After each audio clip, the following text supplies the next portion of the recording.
내일 한덕수 전 총리의 내란 우두머리 방조 혐의 첫 재판이 오전 10시에 열리는데요. 법원에서 재판 중계를 허용했습니다.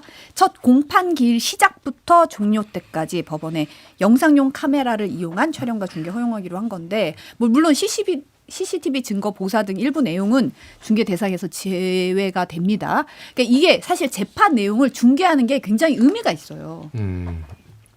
그러니까 저는 내란 재판은 사실은 웬만하면 다 공개해야 된다고 생각해요. 이게 역사의 기록에 남는 거고, 그리고 뭐 군사 보안 문제 얘기를 하는데 사실은 지금 기자들도 들어가가지고 그거 방청해가지고 기사로 다 쓰거든요. 정말 뭐 그거나 이거나 뭐 방청을 하는 거나 방청해서 기사로 쓰는 거나 영상으로 남는 거나 큰 차이가 있나? 그리고 정말로 그게 군사 보안 얘기가 있으면은 그거는 안 하면 되잖아요. 그러니까. 그래서 한덕수 총리도 그렇고 앞으로 대부분의 사람들은 저는 중계를 특히 이제 이 군사 기밀을 요하는 군인들 같은 경우에는 좀 뭐 자제할 필요가 있지만은 나머지는 웬만하면 하는 게 좋겠다라고 생각이 들고, 지금 이제 내란 재판이 그러니까 내란 이게 수사가 저는 막바지에 온 것 같아요. 지금 외환죄 정도 빼놓고는 거의 이제 막바지에 오고 이제는 다 재판의 시간이 법정의 시간이 온 게 아닌가 지금 그렇게 보입니다. 예. 뭐 특검법에서 11조 사항인가요? 그 재판 중계를 요청할 경우에 재판부가 특별한 사정이 없는 한 재판을 하기로 돼 있으니까 재판할 수밖에 없다고 생각하고요. 한덕수 전 총리 같은 경우에는 본인의 재판이 이제 진행될 거잖아요. 네. 모르겠어요. 본인 입장에서는 굉장히 억울한 측면이 있다고 생각할 수 있겠지만 객관적 정황이 지금 뭐 유리하게 돌아가는 것 같지는 않습니다. 저는 이제 중계가 돼서 화면으로 나오면 관심도가 확실히 다르거든요. 그렇죠. 이게 뭐 지금 보면은 촬영 통해서 촬영하고 비식별 조치, 그러니까 음성 제거라든지 모자이크 통해서 인터넷 등을 통해 공개될 예정인데, 그렇게 되면 사실은 이 말로 듣는 것과 글로 듣는 것과 실제 보는 거는 확실히 다르거든요. 증언의 힘이 다르게 느껴지기 때문에 내란 재판에 있어서의 관심도라든지 이 국면에 있어서 좀 언론이 이제 집중도가 특검 수사 결과 발표에만 좀 집중돼 있던 걸 또 재판 과정에서 늘어나는 진술이라든지 이런 거에 좀 더 집중할 수 있지 않을까, 더 주목될 수 있지 않을까 싶긴 해요. 아니 저도 그렇게 생각을 하고요. 이거 윤석열 전 대통령이 이제 내란 특검 내란 재판 출석 안 할 때 그때 굉장히 중요한 증언들이 사실 많이 나왔어요. 그게 근데 언론에 워낙 우리나라가 다이나믹하다 보니까 특검의 수사에 좀 많이 초점이 맞춰졌지 재판에 많이 안 나왔는데, 예를 들면은 굉장히 많은 그러니까 직급이 높은 군인들이 아니라 이제 그 보좌관들, 그 사령관의 보좌관들, 뭐 소령, 대위 이런 사람들이 나와서 했던 말들이 굉장히 정확하고 그리고 심금을 울리는, 내가 왜 군인이 되었나, 그리고 내가 왜 나라를 지키고 이게 왜 문제에서라서 나는 이거를 지금 증언을 하는가, 이런 것들이 사실은 민주주의 교과서 같다라는 생각을 했거든요. 이거 저도 이제 직접 본 건 아니죠. 다 이제 기사로 보거나 그걸 본 사람들한테 전해 들은 거니까. 그래서 이런 거는 역사에 남겨야 된다. 어쨌든 그런 생각이 많이 듭니다. 지금 조희대 대법원장이 내일 국회 법사위원회에서 이제 열기로 한 이른바 대선 개입 의혹 청문회에 불출석한다고 통보를 했습니다. 이번 청문회는 진행 중인 재판에 대한 합의 과정 해명을 요구하고 있어서 출석할 수 없다. 한 장짜리 불출석 의견서를 냈어요. 예상하셨나요?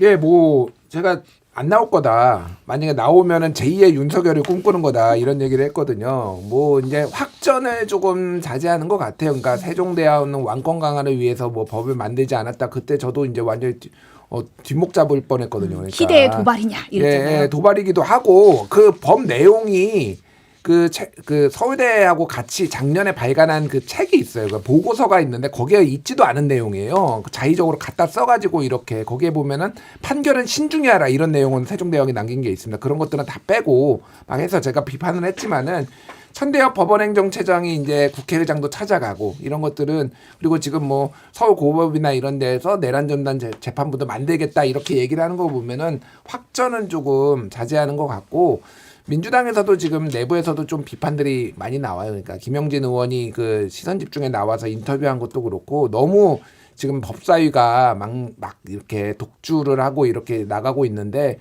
대통령 국정수행 지지율 한국갤럽 지난주 금요일에 발표된 거 5%포인트 빠졌거든요.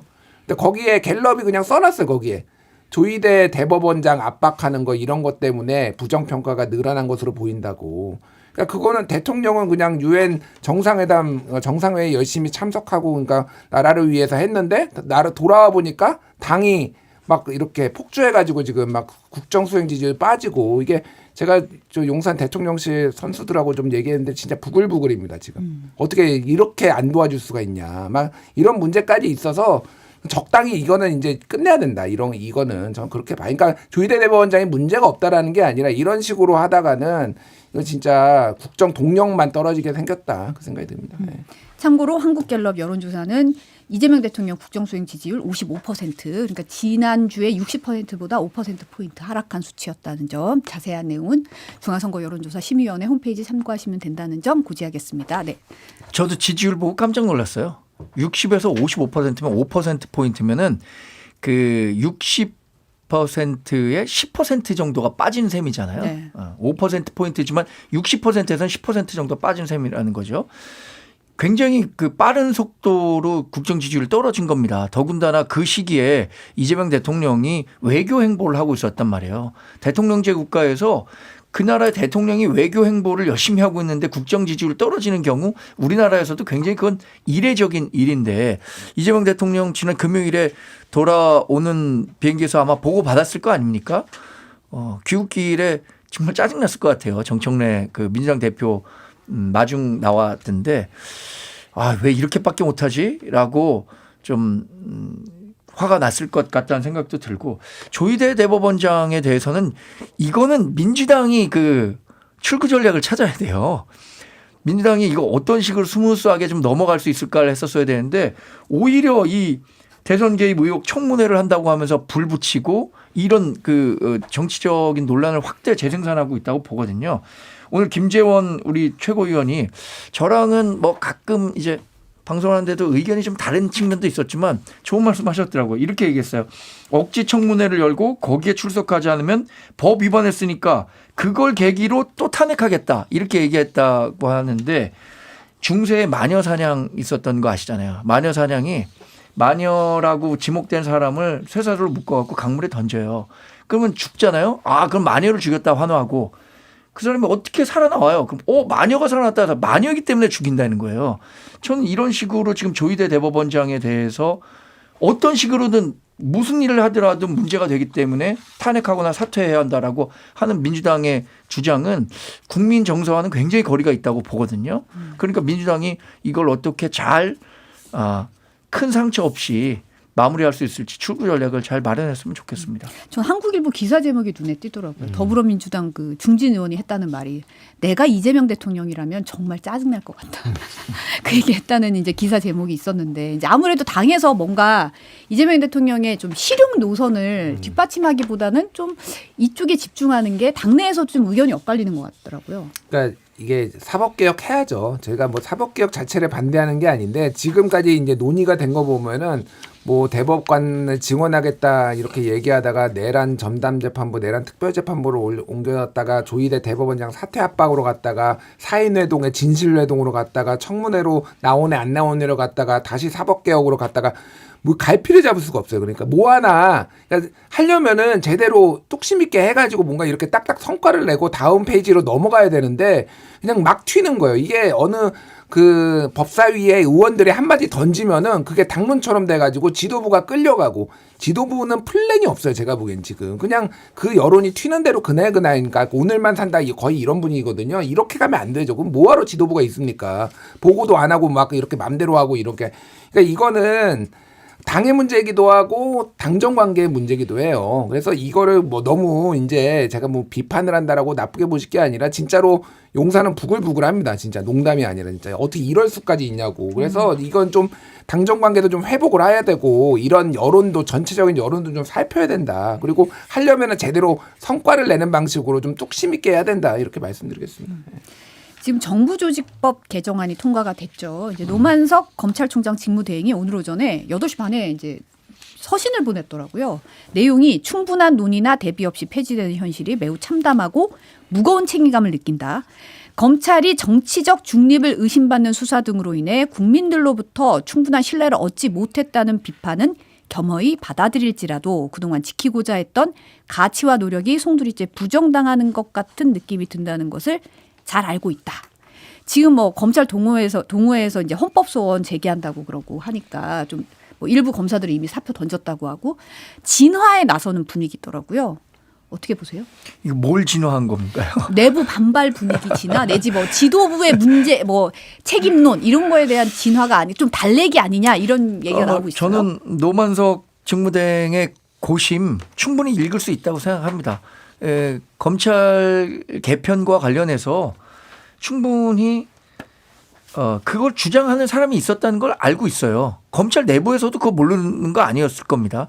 그런데 그러면 검찰 개혁이든 개편이든 이런 것들이 이렇게 외부적 압력에 의해 갖고 일방적으로 객체가 돼 갖고 주체적으로 하지 못하고 객체가 돼 갖고 당하는 그런 입장을 조직원 차원에서는 충분히 갖고 있을 것 같고 또 대행으로서는 검찰 개편에 대한 여론이 이렇게 있고 입법부에서 이렇게 할 경우에 우리가 뭐 이런 상황에 직면할 수밖에 없다는 것을 알고 있다는 그런 고민의 발언이라고 생각하고 저는 아까 사법개혁과 관련해서 좀 말씀드릴게요. 지금 사법개혁과 관련해서는 민주당이 이재명 대통령의 그 사법 리스크나 아니면 민주당이 갖고 있는 그런 리스크 때문에 시작되면 그러면 사법개혁의 동력을 얻을 수 없는 겁니다. 반대로 지금 국민들이 원하는 사법개혁은 뭐냐면 첫 번째 공정한 재판이 진행되고 있는가? 재판지면 사람들이 다 전관예우 받은 그 변호사 때문에 졌다 그래요. 그러니까 법원의 판결에 대해서 지금 그 수긍하지 못하는 그런 인식에 대한 문제가 사법개혁의 출발점이 돼야 된다고 하는 거 돼야 된다고 생각하고 두 번째는 재판 지연 문제거든요. 재판이 계속 지연되면서 발생하는 피해는 오롯이 그 실제로 범죄 피해자가 된 사람들이 질 수밖에 없는데 이런 두 가지 문제가 사법개혁의 동력이 아니라 오히려 이재명 대통령의 사법 리스크나 민주당의 정치적 욕심이 가미된 사법개혁은 그거는 무의미한 거죠.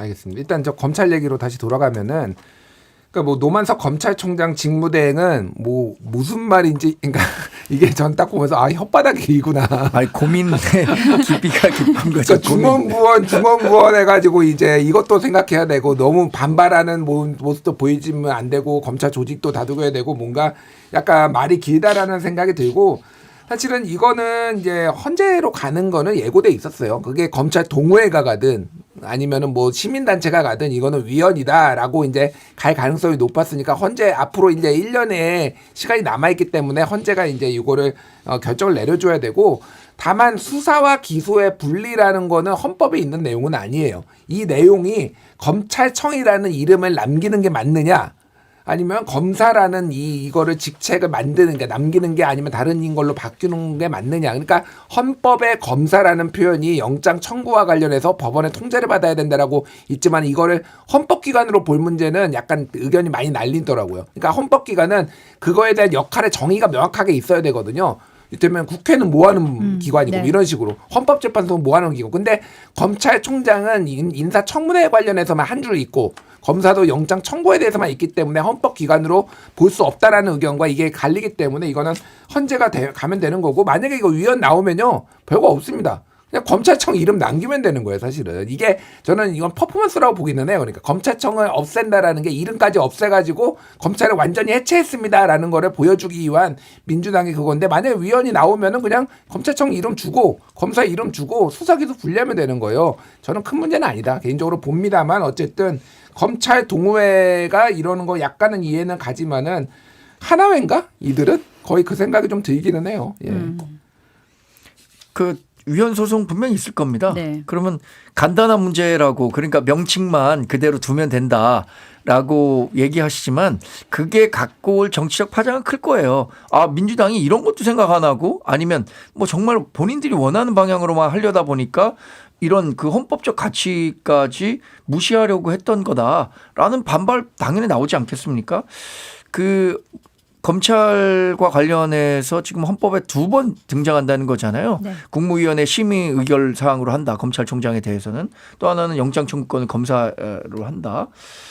이것과 관련해서는 분명히 헌법 1987년에 만들 때 의미가 있었을 겁니다. 근데 그 의미까지 그냥 단번에 그 본인들의 정치적 이유에 의해서 폐지하려고 했었던 것, 그것에 대해서는 분명히 헌법재판소에서 이게 우리 당이 안 하더라도 검찰이든 어디서든 할 거 아닙니까? 그리고 2021년에 권한쟁의 심판이 있었어요. 검수 완박과 관련해서 검사 6명이 이거 검사들의 권한을 침해한 거다. 그런데 그때 당시에 당사자로서의 적격성을 헌법재판소에서 인정했거든요. 그러니까 검사와 검찰을 헌법 조직이라고 인정한 측면이 있기 때문에 분명히 이거 그 헌법재판소에서 다퉈볼 만한 일이 될 거라고 생각해요. 그거는 헌재로 가면 이제 헌재에서 판단을 내릴 것 같고 헌법적 가치에 대해서는 댓글로 헌법적 가치를 누가 훼손했는지는 좀 잘 따져봐야 될 것 같다 이런 지적이 좀 나오고 있네요.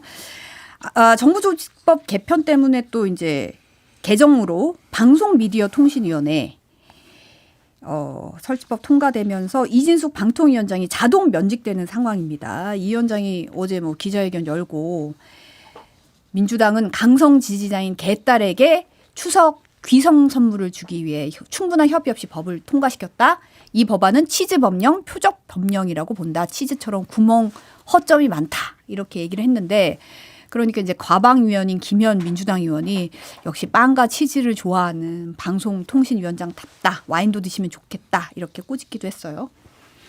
그러니까 방송미디어통신위원회가 방통위하고 바뀐 게 많이 있느냐라고 했을 때 보는 관점에 따라서는 별로 바뀐 게 없다고 보시는 분들도 있어요. 그러니까 왜냐하면 이제 미래창조과학부 박근혜 정부 때 그때 유료 방송 IPTV나 이제 뭐 홈쇼핑이나 이런 거를 떼준 건데 그거에 다시 가져오는 거면은 처음에 만들었던 방통위하고 크게 달라진 건 아니거든요. 방통위가 그때는 그거 하다가 이제 미래창조과학부에 떼준 거니까. 그리고 인원수가 늘어난 것만 가지고 굳이 새로운 부처를 만들어야 되느냐 이런 비판은 좀 할 수는 있습니다만은 다만 이제 이진숙 위원장이 사실은 그러면 국민적 지지를 정말 받고 있고 이분을 찍어내는 이분을 사퇴시키는 것이 정말로 정권이 너무너무 문제가 있고 그런 거냐. 이분 오자마자 한 게 방송사들 이사들 찍어내려고 그리고 자기 후배 뭐 아끼는 후배 지금 EBS 사장 앉히려고 하고 있고 다 정말 부적절한 행동만 했거든요. 그러니까 그래서